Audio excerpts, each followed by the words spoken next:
The text came on December 10th, 2 weeks before Christmas, while I sat above Boston in my corner office on the 42nd floor of the Hancock Tower, pretending the Q4 projections were the only thing twisting my gut. My phone buzzed. Mom. Nora, we need to talk about Christmas. I set the report down. Through the glass, my assistant Caleb hovered at the door. Mom, Evan's fiancé, Sloane, comes from a very prominent family, Old Boston, the Harringtons. Mom, they're joining us for dinner this year. Mom, we think it would be better if you didn't come. I stared. Outside, the district glittered in winter light. I could see the building where Evan worked as a junior analyst, 14 floors below me, the city keeping score. Me. Why? The typing bubble blinked, vanished, returned. Mom. Sloane is nervous about meeting extended family. She worries about differences. Mom, you're still in that little apartment in Austin, right? And you said you were between jobs. Mom, we don't want you to feel uncomfortable. It's for your own good, between jobs. 6 months ago, when I'd stepped away from my VP title to build something of my own in Cambridge, I hadn't corrected them, not because I was hiding exactly, because the quiet was the first thing that ever felt like mine. Me. Understood. Mom, thank you for being mature. Evan. Thanks, sis. This means a lot. I turned the phone face down and forced my eyes back to the only language my family respected. Numbers. A knock. Forbes is here for your cover shoot, Caleb said. 5 minutes, I told him, and looked once more at the dark screen, as if it might blink back with regret. The Friday before Christmas, Meridian's party packed a seaport hall, string lights, champagne, and employees crying over bonuses that let mortgages breathe. Caleb found me by the windows. Still not going? He asked. I showed him Mom's text. He read it and went still. They think you're broke. They think I'm simple, I said, and drank. Dr. Lena Park, my chief medical officer, joined us. Forbes goes live Christmas morning, right? 6 a.m. Eastern, I said, and felt something settle. I prepared the way I always did when pressure rose. I called my attorney, Miles Kessler, and asked for a clean accounting.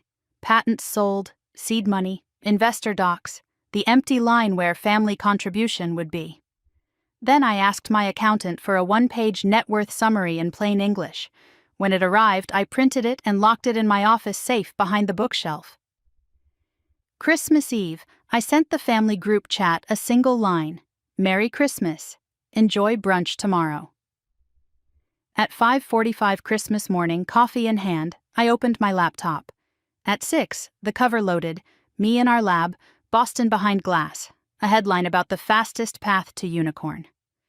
My phone buzzed with congratulations from people who'd watched me sleep on an office couch.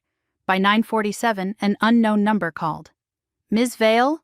A woman asked, voice careful. This is Marjorie Harrington. My husband is reading Forbes. Is that you on the cover? Yes, I said. A pause. Were you invited to my daughter's brunch today? No, ma'am. Silence, then a controlled exhale. I see. Thank you for your honesty. My doorbell chimed. On the camera, my cousin Mara stood trembling, phone in hand, the Forbes cover glowing on her screen. I opened the door before Mara could knock again. She stood with her coat half-zipped, phone raised like a verdict. Nora, she said. On her screen, my face filled the frame, Forbes, navy suit, lab lights. Is this real? It's real, I said, and let her in. She glanced at the windows, the private elevator panel, then back at me. They told everyone you were barely getting by. My phone skittered with calls, Mom, Dad, Evan, then an unknown number. I answered. This is Charles Harrington, a man said, crisp as a contract. My wife tells me you were excluded from our brunch because you might be uncomfortable around our family. I didn't blink.